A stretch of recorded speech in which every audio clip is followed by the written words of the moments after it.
நம்ம சினிமால பாக்குற எல்லாமே இதுவரைக்கும் உண்மைன்னு நம்பிட்டு இருப்போம். ஆனா அதுலயும் உயிரை காப்பாத்துற சீன், கன்ல ஃபயரிங் பண்ற சீன், போலீஸ் கால் ட்ராக்கிங் பண்ற சீன், அது மட்டும் இல்லாம டாக்டர் உயிரை காப்பாத்துற சீன்னு சொல்லிட்டு எல்லாமே நம்ம உண்மைன்னு நினைச்சிட்டு இருந்திருப்போம். ஆனா இப்பதான் தெரியுது அது எல்லாமே உண்மை கிடையாதுன்னு. அப்படி உண்மைன்னு நினைச்சு நம்ம ஏமாந்தா 12 சீனை பத்தி தான் இந்த வீடியோல பார்க்க போறோம். அதனால வெல்கம் டு தி வீடியோ.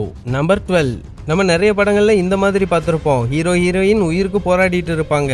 அப்போ அவங்க படுத்திருக்கிற பெட்டுக்கு பக்கத்துல ஒரு மானிட்டர்ல இந்த மாதிரி ஹார்ட்லைன் ஓடிக்கிட்டே இருக்கும். அப்படி ஓடிக்கிட்டு இருக்கிற இந்த ஒரு ஹார்ட்லைன் கொஞ்சம் கொஞ்சமா குறைஞ்சு அவங்க இறந்து போயிருவாங்க.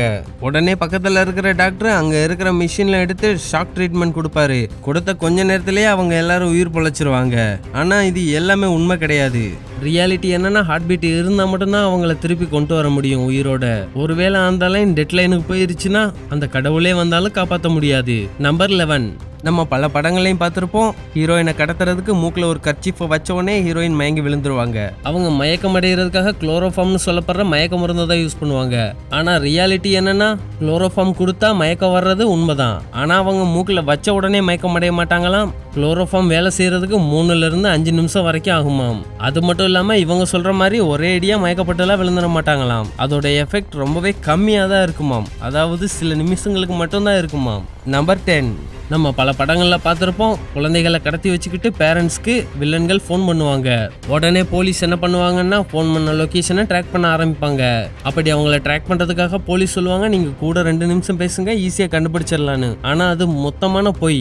அப்படி ஈஸியாலாம் அவங்கள ட்ராக் பண்ணிட முடியாதான். உண்மை என்னன்னா ஒரு காலை ட்ரேஸ் பண்ணணும்னா குறைஞ்சது 1 மணி நேரமாவது ஆகுமாம். 1 மணி நேரம் இல்ல, அதுக்கு மேலேயும் கூட ஆகுமாம். ஆனா படத்துல எல்லாம் காமிப்பாங்க 1 நிமிஷத்திலேயே ட்ராக் பண்ற மாதிரி. அது எல்லாமே சுத்தமான பொய். நம்பர் 9. நம்ம இன்வெஸ்டிகேஷன் பண்ற படங்கள்ல எல்லாம் பார்த்துருப்போம். ஏதாவது ஒரு இடத்துல கொலை நடந்திருக்கும். அந்த இடத்துக்கு உடனே ஃபாரன்சிக்ஸ் டீம் வருவாங்க. வந்து அங்கே இருக்கிற டிஎன்ஏ சாம்பிள், ஹேர், பிளட்னு சொல்லிட்டு அங்கே என்னென்ன கிடைக்குதோ அதை எல்லாத்தையுமே கலெக்ட் பண்ணிக்கிடுவாங்க. அப்படி கலெக்ட் பண்ண கொஞ்ச நேரத்திலேயே அந்த ரிசல்ட்டை வச்சு போலீஸோட டேட்டா பேஸில் செக் பண்ணி பார்ப்பாங்க. உடனே கிரிமினலோட படம் வெளியே வந்துடும். ஆனால் ரியாலிட்டி என்னன்னா ஃபாரன்சிக்ஸை வச்சு எவிடன்ஸை எடுக்கிறது மட்டும்தான் அவங்களோட வேலை. கிரிமினலை பிடிக்கணும்னா அது போலீஸ் தான் வரணும். இன்னொன்று டேட்டா பேஸில் செக் பண்ணால் கிரிமினலோட ஃபோட்டோலாம் வராதாம். ஆனால் நம்ம பல படங்களில் பார்த்துருப்போம், கிரிமினலோட டேட்டா பேஸை செக் பண்ணால் போதும் கிரிமினலோட ஃபோட்டோவே வந்துடும்.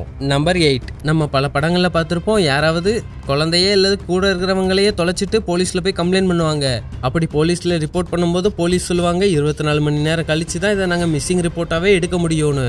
ஆனால் ரியாலிட்டி என்னன்னா அவங்க காணாமல் போன ஒவ்வொரு நிமிஷமுமே ரொம்பவே முக்கியம். யாராவது தொலைஞ்சு போயிட்டாங்கன்னா உடனே போலீஸ்கிட்ட ரிப்போர்ட் பண்ணிடணுமாம். அப்படி நம்ம ஒவ்வொரு நிமிஷமும் வேஸ்ட் பண்ற டைம் அது பெரிய பிரச்சனையில தான் விடும். நம்பர் 7. நம்ம பல படங்கள்லையும் பார்த்துருப்போம், ஹீரோயின் தண்ணியில மூழ்கிற சீனை. அவங்க தண்ணிக்குள்ள போகும்போது கையை காலை அசைச்சு கத்துவாங்க. உடனே ஹீரோவும் வந்து காப்பாத்திடுவாரு. ஆனா ரியாலிட்டி என்னன்னா மூழ்கிறவங்களால சுவாசிக்கவே முடியாதான். அவங்களால சுவாசிக்கவே முடியாதுன்னா அது சத்தம் போடவும் வாய்ப்பே கிடையாது. அவங்க என்ன பண்ணுவாங்கன்னா கையும் காலையும் அசைச்சு அவங்க தண்ணியில இருந்து மேல வரதான் பார்ப்பாங்களாம். சத்தம்லாம் போட முடியாதாம். நம்பர் 6. நமக்கு பிடிச்ச ஹீரோஸ்லாம் பார்த்துருப்போம், 2 கையில 2 கன்னு வச்சு சுடுறத. ஹீரோ மட்டும் இல்ல, வில்லன்ஸும் அது மாதிரிதான் பண்ணுவாங்க. அது மட்டும் இல்லாம பறந்து பறந்து சுடுவாங்க, டைவ் அடிச்சுக்கிட்டே சுடுவாங்க. அதை விட பிரமாதம் என்னன்னா 2 கன்னை வச்சு 2 பேரை குறி வச்சு சுடுவாங்க. ஆனா ரியாலிட்டி என்னன்னா ஒருத்தர் ஒரு கன்னை வச்சு எய்ம் பண்ணி சுடுறதே ரொம்பவே கஷ்டம். ஆனா நம்ம படங்கள்ல பார்த்துருப்போம், ஹீரோ 2 கன்னை வச்சு 2 வில்லனை சுடுவாங்க. அது சுத்தமான பொய். நம்பர் 5. ஹீரோ கன் யூஸ் பண்ணும்போது சத்தம் கேட்காம இருக்கிறதுக்காக அதுல சைலன்சர் யூஸ் பண்ணுவாங்க. அப்படி அவங்க சைலன்சர் வச்சு கன்னு சுடும்போது இந்த மாதிரி மட்டும்தான் சவுண்டு கேட்கும். ஆனா உண்மையிலேயே கன்ல சைலன்சர் மாட்டி சுட்டோம்னா இந்த மாதிரி சவுண்டு கேட்காது, இந்த மாதிரி தான் சவுண்டு கேட்கும். அது மட்டும் இல்லாம சுடும்போது அது டோட்டல் சைலண்டாலாம் இருக்காது, சின்ன சத்தம் இருக்கதா செய்யும். நம்பர் 4. நம்ம பல படங்கள்ல பார்த்திருப்போம், ஹீரோயினை ரூம்ல போட்டு அடைச்சு வச்சிருப்பாங்க. அந்த சமயத்துல ஹீரோ என்ன பண்ணுவாருன்னா கன் எடுத்து லாக்ல சுடுவாரு. உடனே டோர் ஓபன் ஆயிரும். ஆனா ரியாலிட்டியில நம்ம டோர்ல இருக்கிற லாக்ல சுட்டாலும் சரி, எந்த விதமான பூட்ல சுட்டாலும் சரி, கன்ல இருந்து வர்ற புல்லட் பவுன்ஸ் ஆகுமே தவிர அது டோரெல்லாம் ஓபன் பண்ணாது. ஏன்னா கன்ல இருந்து வர்ற புல்லட்டும் இரும்பு, இந்த ஒரு பூட்டும் இரும்பு. அதனால புல்லட்டை வச்சுலாம் பூட்டை ஓபன் பண்ண முடியாது. நம்பர் 3. நம்ம பல படங்களையும் பார்த்துருப்போம், ஆக்ஷன் ஹீரோஸ் கையிலேருந்து டைவ் அடிப்பாங்க. அப்படி டைவ் அடிக்கும் போது அவங்க கூட இருக்கிறவங்கள்ட்ட பேசிக்கிட்டே வருவாங்க. ஏன் சில நேரங்களில் ஜோக் கூட அடிப்பாங்க. ஆனால் ரியாலிட்டி என்னன்னா அவங்க பறந்து வரும்போது அடிக்கிற காற்றுல அவங்க வாயவே ஓப்பன் பண்ண முடியாதாம். அப்படி என்னதான் ஓப்பன் பண்ணி அவங்க கத்துனாலும் அவங்க கூட இருக்கிறவங்களுக்கு கேட்கவே கேட்காதாம்.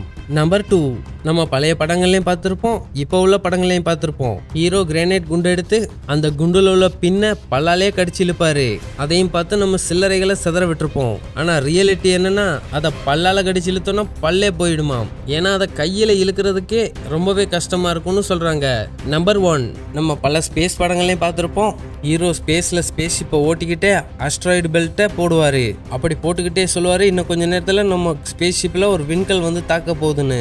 அப்படி விண்கல் வரும்போது அவர் ஸ்டேரிங்கை லெஃப்ட் ரைட் டவுன் மேலன்னு சொல்லிட்டு திருப்புவாரு. அதுக்கு மாசான பிஜிஎம் கூட போடுவாங்க. நம்மளும் டென்ஷன் ஆகி அதை பார்த்துக்கிட்டு இருப்போம். ஆனா ரியல்ல என்ன நடக்கும்னா விண்கலும் ஸ்பேஸ் ஷிப்பும் ரொம்ப ரொம்ப தூரத்தில் இருக்குமாம். ரொம்ப தூரம்னா அது மைல் கணக்கில் இருக்குமாம்.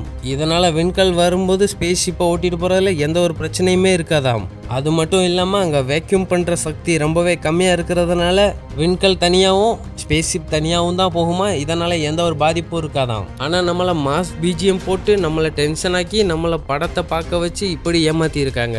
ஓகே ஃப்ரெண்ட்ஸ், இந்த வீடியோ உங்களுக்கு பிடிச்சிருக்கும்னு நான் நம்புகிறேன். சினிமாவில் நமக்கு எப்படியெல்லாம் போய் சொல்லி ஏமாத்துறாங்கன்னு இந்த வீடியோ மூலமாக நீங்கள் தெரிஞ்சுக்கிருப்பீங்க.